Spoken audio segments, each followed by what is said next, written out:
flattering truth of sleep. My dreams presage some joyful news at hand. My bosom's Lord sits lightly in his throne, and all this day an unaccustomed spirit lifts me above the ground with cheerful thoughts. I dreamt my lady came and found me dead. A strange dream that gives a dead man leave to think. I breathed such life with kisses in my lips that I revived and was an emperor. Oh me, how sweet is love itself possessed when but love's shadows are so rich in joy. Lord Romeo! What? News from Verona? How now, Balthazar? Dost thou not bring me letters from the friar? How doth my lady? Is my father well? How fares my Juliet? But that I ask again, for nothing can be ill if she be well. That she is well, and nothing can be ill. Her body sleeps in Capel's monument, and her immortal part with angels lives. I saw her laid low in her kindred's vault, and presently took post to tell it you. Pardon me for bringing these ill news, since you did leave from my office, sir.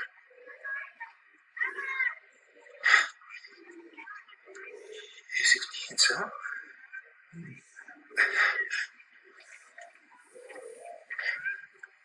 Then I defy you, stars.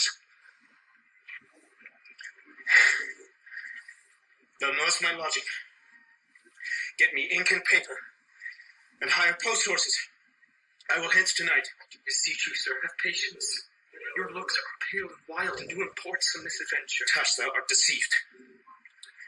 Leave me and do the thing I bid thee do. Sir.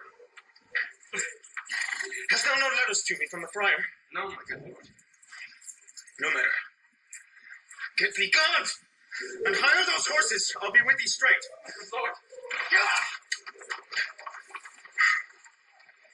Well, Juliet, I will lie with thee tonight.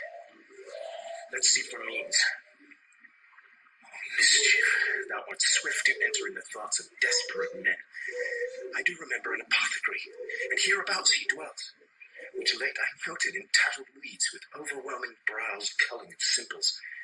Meager were his looks, sharp misery had worn him to the bones, and in his need he shot a tortoise hung, an alligator stuffed, and other skins of ill-shaped fishes, and about his shelves a beggarly account of empty boxes, green earthen pots, bladders, and musty seeds, remnants of packthread, and old cakes of roses were thinly scattered to make up a show.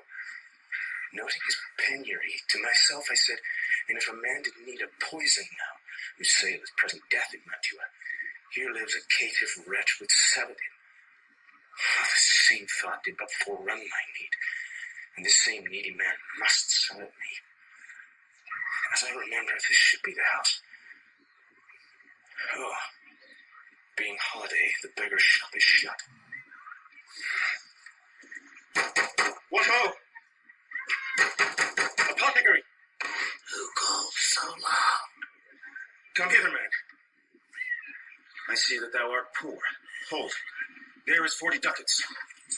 Let me have a dram of poison, such soon speeding gear as will disperse itself through all the veins, that the life-weary taker may fall dead, and that the trunk may be discharged of breath as violently as hasty powder fired doth hurry from the fatal cannon's womb.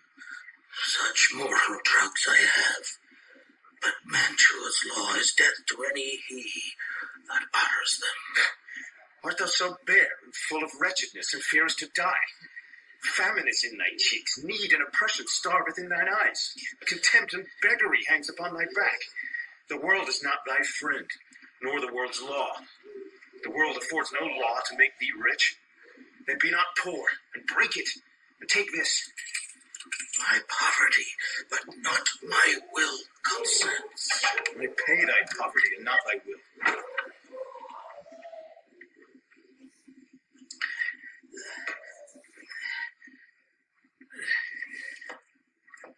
Put this in any liquid thing you will, and drink it off, and if you had the strength of 20 men, it would dispel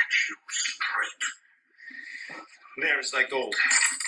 Worse poison to men's souls, doing more murder in this loathsome world than these poor compounds that thou mayest not sell. I sell thee poison, thou hast sold me none. Farewell. Buy food and get thyself in flesh. Come, cordial and not poison, go with me to Juliet's grave, for there must I use thee.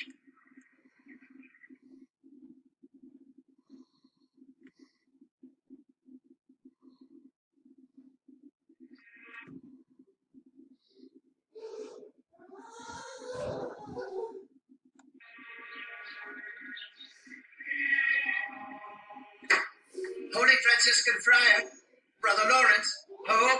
This same should be the voice of Friar John. Good morrow, brother. Welcome from Mantua, Friar John. What says Romeo? Or if his mind be writ, give me his letter. Going to find a barefoot brother out, one of our order, to associate me here in the city visiting the sick and finding him. The searchers of the town, suspecting that we both were in a house where the infectious pestilence did reign, sealed up the doors and would not let us forth, so that my speed to Mantua there was stayed. Who bear my letter then to Romeo? I could not send it. Here it is again, nor get a messenger to bring it thee, so fearful were they of infection. Unhappy fortune. By my brotherhood, the letter was not nice, but full of charge, of dear import, and in neglecting it may do much danger. Friar John, go hence, get me an iron crowbar, and bring it straight unto my cell. Brother, I'll go and bring it thee. Now must I to the monument alone. Within this 3 hours will fair Juliet wake. She will beshrew me much that Romeo had no notice of these accidents. But I will write again to Mantua, and keep her at my cell till Romeo come. Poor living corse, closed in a dead man's tomb.